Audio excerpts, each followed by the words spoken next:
I think at the end of the day, you're the person that matters the most for you to impress because it's your confidence. You're the one who has to rock that appearance, not someone else. So I think I decided to just keep up the hairpieces.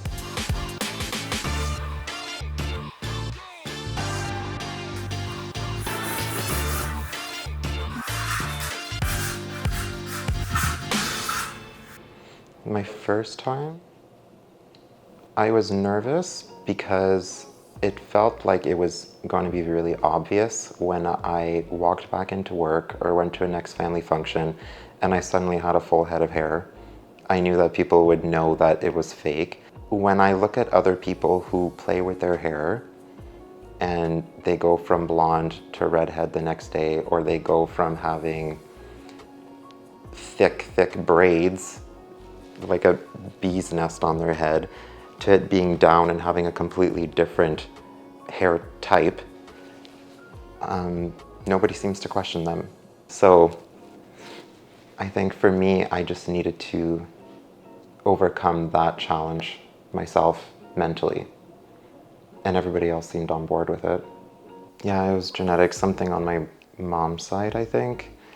I've never really met them, but I usually see it struggle more on the mother's genetic side of the family. It took about, 6 years for me to actually really do anything about it, because I could get away with the hairstyle I had to cover it, because I wasn't losing it at the crown up here. I was just losing the hairline, and it was receding and getting thinner and thinner. So I still had hair, but it was just so thin that I might as well have not have any at all. I would say my hairpiece helped me, making me feel more like my actual age. Because if I just had my natural hair, it's receded so thin now that I feel like I look maybe 10 years older than I am with my hair. So at least now I look like I'm actually 31 compared to 40. I just figured like I'm just going to completely shave it off and do a hairpiece, and I'm pretty happy with my decision so far. I looked at hair transplant. I looked at even hair follicle tattooing, but I like the option of hairpieces because of the versatility of it. You can try different kind of hairstyles, and I felt that with hair transplant surgery, it's really expensive. I asked around and I was given the name of someone who originally worked at another company, but they were really expensive compared to Superhairpieces, like 4 times the cost. Yeah, it was like $1,800 for a hairpiece. Oh my gosh. So when I was talking to somebody in the industry, they had mentioned Superhairpieces, and so I looked into it and I was shocked at the difference in cost.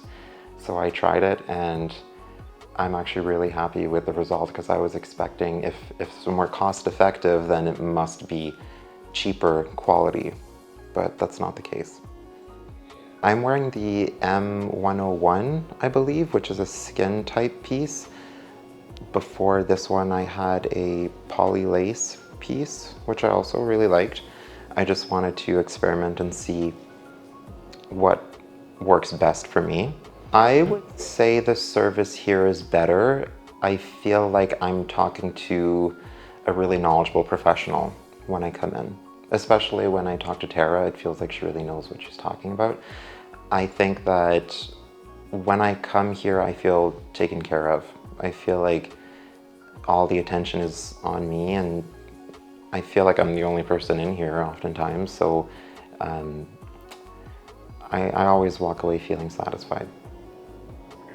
I leave my hairpiece on usually for about 2 weeks or so. I shower with it on and I go to the gym with it on. I do everything, go to sleep.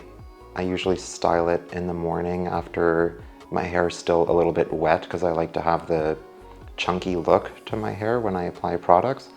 My piece of advice would be to overcome your own bias and prejudice. I think there's this idea that a lot of men have with hairpieces that toupees are these bad quality.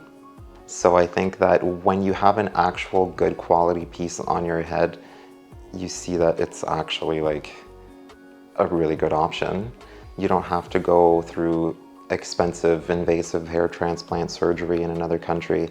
You don't have to get tattooing. This is just something you can try out, and it's a really cost-effective way to do it, especially if you just want to try it out for the short term to see if you like it or not. I would say that your worst critic and your family and your friends don't actually really care what you look like.